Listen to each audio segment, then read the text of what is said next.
Hello student, आज हम पढ़ेंगे क्लास थर्ड का व्याकरण का पाठ 21 पत्र लेखन। पत्र लेखन इंग्लिश में से लेटर राइटिंग कहते हैं। तो चलिए पढ़ना शुरू करते हैं। आज के दौर में टेलीफोन पर ही सारी वार्तालाप हो जाती है। सूचना से लेकर शिकायत तक टेलीफोन पर की जाती है। फिर भी हमारे जीवन में पत्रों का विशेष महत्व है। तो यहाँ बता रहा है कि आज के दौर में हम लोग टेलीफोन या मोबाइल से ही सारी बातें कर लेते हैं, चाहे सूचना देनी हो या शिकायत करना हो, सारा काम हम टेलीफोन द्वारा ही करते हैं। फिर भी हमारे जीवन में पत्रों का एक विशेष महत्व होता है और पत्र लिखित रूप से एक दूसरे तक सूचना पहुँचाने का या शिकायत पहुँचाने का या फिर जानकारी लेने और देने का साधन है, या किसी भी अपने विचारों को लिखित रूप से किसी और तक पहुँचाने का साधन है। तो पत्र दो प्रकार के होते हैं, औपचारिक पत्र व अनौपचारिक पत्र। औपचारिक पत्र हम कार्यालय, विद्यालय, सरकारी दफ्तर या फिर किसी अधिकारी को लिखते हैं, जबकि अनौपचारिक पत्र हम अपने मित्र को, अपने रिश्तेदार को, अपने माता पिता, अपने भाई बहन को लिखते हैं। तो पत्र लिखते समय निम्न बातों पर विशेष ध्यान देना चाहिए। जब हम पत्र लिखते हैं तो किन बातों पर ध्यान देना चाहिए ये बताया गया है। पहला दिया गया है, पत्र बाईं ओर से शुरू करें और बाईं ओर ही पूरा करें। यानी पत्र बाईं ओर से हमें शुरू करना चाहिए और बाईं ओर से ही पूरा करना चाहिए। यानी पत्र जब हम लिखना शुरू करते हैं तो बाईं ओर पता लिखते हैं और नीचे की तरफ जब हम ख़त्म करते हैं तो भी हम पता लिख के ख़त्म करते हैं। पत्र की भाषा सरल और स्पष्ट होनी चाहिए। तीसरा है, पत्र में लिखे वाक्य छोटे छोटे और प्रभावपूर्ण होने चाहिए। और चौथा है, पत्र में विराम चिन्हों का सही प्रयोग होना चाहिए। तो चार बातें हमें विशेष ध्यान रखना चाहिए पत्र लिखते समय। पत्र बाईं ओर से शुरू भी करना चाहिए और ख़त्म भी बाईं ओर से पूरा करना चाहिए, ख़त्म भी करना चाहिए। पत्र की भाषा सरल और स्पष्ट होनी चाहिए। पत्र में जो लिखे वाक्य होते हैं वो छोटे छोटे और प्रभावपूर्ण होने चाहिए। पत्र में विराम चिन्हों का सही प्रयोग होना चाहिए। और पहले देखिए, औपचारिक पत्र दिया है, स्कूल छोड़ने का प्रमाण पत्र लेने के लिए प्रार्थना पत्र। पहले औपचारिक पत्र दिया है। औपचारिक पत्र में हम पहले यहाँ स्कूल का पता लिखते हैं, जिस स्कूल में हमें पत्र लिखना है। पहले लिखा है यहाँ सेवा में, फिर लिखा है प्रधानाचार्य, उसके बाद स्कूल का नाम लिखा है यहाँ आइडियल पब्लिक स्कूल मोतिहारी, जगह का नाम। उसके बाद विषय लिखते हैं, यानी किस कारणवश हम पत्र लिख रहे हैं वो लिखते हैं। यहाँ लिखा है प्रमाण पत्र लेने के लिए पत्र। उसके बाद हम संबोधन शब्द का प्रयोग करते हैं, जैसे यहाँ लिखा है महोदय। तो अगर प्रधानाचार्य है तो महोदय, अगर प्रधानाचार्य है तो महोदया।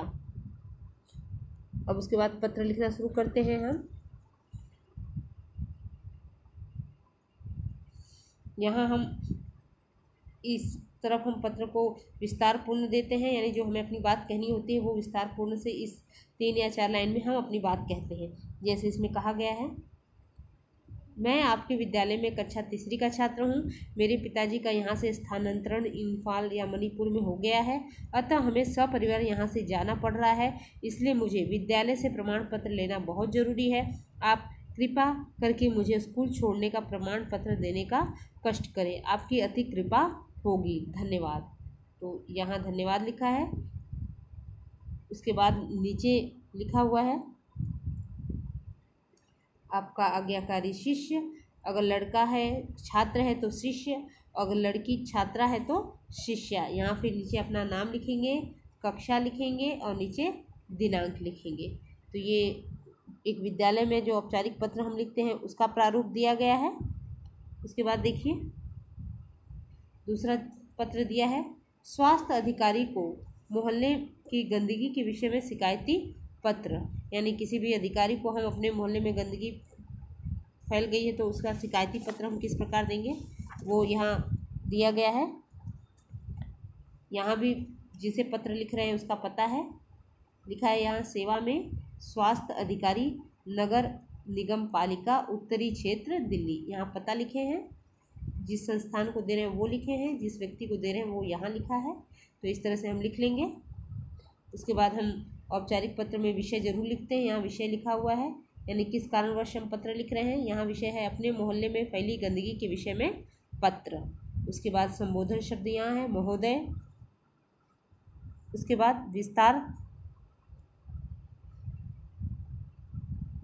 यहाँ फिर विस्तार से सारी चीज़ें लिखी हुई है। जैसे ये पहले लाइन में लिखा है, मैं आपका ध्यान उत्तरी क्षेत्र सेक्टर 7 रोहिणी में फैली गंदगी की ओर दिलाना चाहता हूँ। यहाँ जगह जगह कूड़े का ढेर जमा है।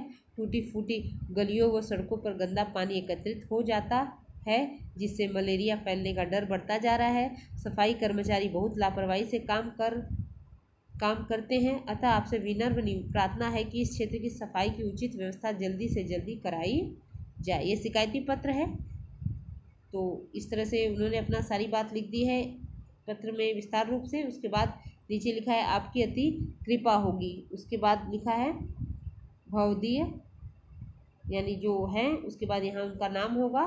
फिर नीचे जो व्यक्ति पत्र लिख रहे हैं उनका यहाँ पता होगा, जैसे सेक्टर 7 रोहिणी, और डेट, यहाँ डेट लिखेंगे। तो ऊपर ध्यान दीजिएगा, ऊपर हम जिस व्यक्ति को पत्र लिख रहे हैं उसका पता यहाँ लिखा होता है, और फिर सारा विषय और संबोधन शब्द और विस्तार के बाद जो व्यक्ति पत्र लिख रहा है उसका पता नीचे लिखा होता है। यहाँ उसका नाम और नीचे उसका पता और दिनांक ये लिखा होता है। तो ये ध्यान देने योग्य बात है, आप ध्यान दीजिएगा इसको। उसके बाद है प्रश्न पत्र 3, अपनी सखी को अपनी बड़ी बहन के विवाह के उपलक्ष्य में निमंत्रण पत्र। यानी अगर हम अपनी सहेली को निमंत्रण पत्र अपनी बहन की शादी में देंगे तो किस प्रकार देंगे वो बताया गया है। ये अनौपचारिक पत्र है। अभी तक आपने 2 औपचारिक पत्र पढ़ा, ये अनौपचारिक पत्र है। इसमें भी पहले हम जिसे पत्र लिख रहे हैं उसका पता यहाँ लिखते हैं, जैसे B26 रजौरी गार्डन नई दिल्ली 27, डेट यहाँ लिखा है।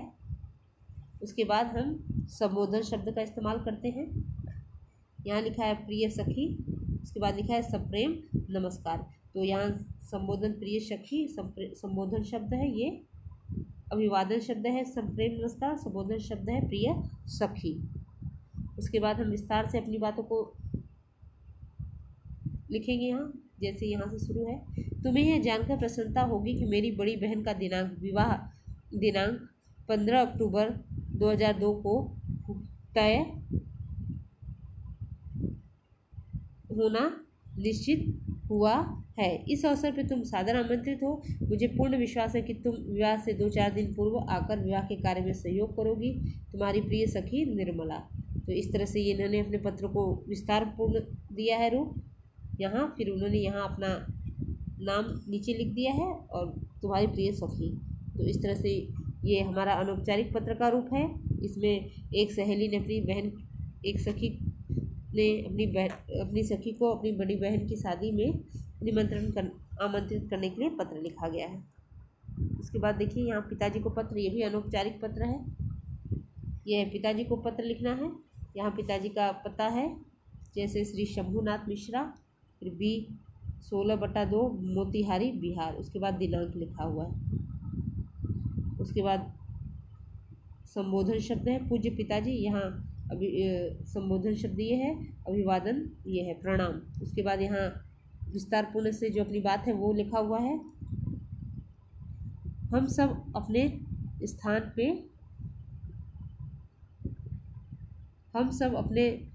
पे ठीक ठाक से हैं और यहाँ का वातावरण भी बहुत अच्छा है।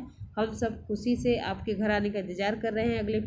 आपने पिछले पत्र में घर आने के विषय में कोई समाचार नहीं लिखा था। मेरे पत्र का शीघ्र उत्तर दें तथा बताएं कि आप कब आ रहे हैं। आपका बेटा नितिन मिश्रा। तो ये एक पुत्र द्वारा पिता को पत्र लिखा गया है। घर आने के विषय में पूछताछ की गई है इसमें। तो ये अनौपचारिक पत्र है। इसी तरह आप औपचारिक पत्र व अनौपचारिक पत्र दोनों समझ गए होंगे। उसके बाद 5वां पत्र है, नव वर्ष के आगमन में मित्र को बधाई पत्र। नव वर्ष के आगमन में मित्र को बधाई पत्र। यहाँ भी आप देख रहे हैं कि जैसे जैसे बताया गया है कि बाईं ओर से पत्र शुरू किया गया है इधर, और बाईं ओर ही समाप्त किया जाएगा। श्री 102 रामनगर हिसार हरियाणा, दिनांक। उसके बाद प्रिय मित्र नमस्ते, यहाँ पता। उसके बाद संबोधन शब्द, अभिवादन शब्द। उसके बाद यहाँ विस्तार से बताया गया है, मेरा यह बधाई पत्र आपको नववर्ष के आगमन में प्राप्त होगा। यह नववर्ष आपके लिए सबसे शुभ और कल्याणकारी हो। सभी आत्मीय लोगों को सुख, स्वास्थ्य और समृद्धि प्राप्त हो। आप सबकी सभी कामनाएं पूरी हो। आपका शुभाकांक्षी ऋषभ। ये है पत्र। यहाँ आप देख रहे हैं कि पत्र हमेशा बाईं ओर से शुरू होता है और समाप्त भी बाईं ओर से ही हो रहा है। और पत्र में छोटे छोटे वाक्य लिखे गए हैं, लेकिन प्रभावशाली वाक्य है। विराम चिन्हों का प्रयोग भी अच्छे तरीके से किया गया है। उसके बाद छठा पत्र है जन्मदिन के उपहार के लिए चाचा जी को धन्यवाद पत्र। तो ये भी धन्यवाद अनौपचारिक पत्र है। यहाँ है पता B103 उत्तम नगर नई दिल्ली। उसके बाद दिनांक है। उसके बाद संबोधन शब्द है आदरणीय चाचा जी। चरण स्पर्श ये अभिवादन, संबोधन शब्द अभिवादन शब्द। उसके बाद पत्र यहाँ से है आप कैसे हैं। आप कैसे हैं। पिछले सप्ताह मेरे जन्मदिन पर आपने जो उपहार भेजा था वह वास्तव में अमूल्य है। यह उपहार घड़ी यानी समय का ज्ञान। चाचा जी आपने मुझे उपहार में घड़ी देकर यही शिक्षा दी है कि मैं अपने समय का सदुपयोग करूं, समय को भूलकर कभी कोई काम न करूं।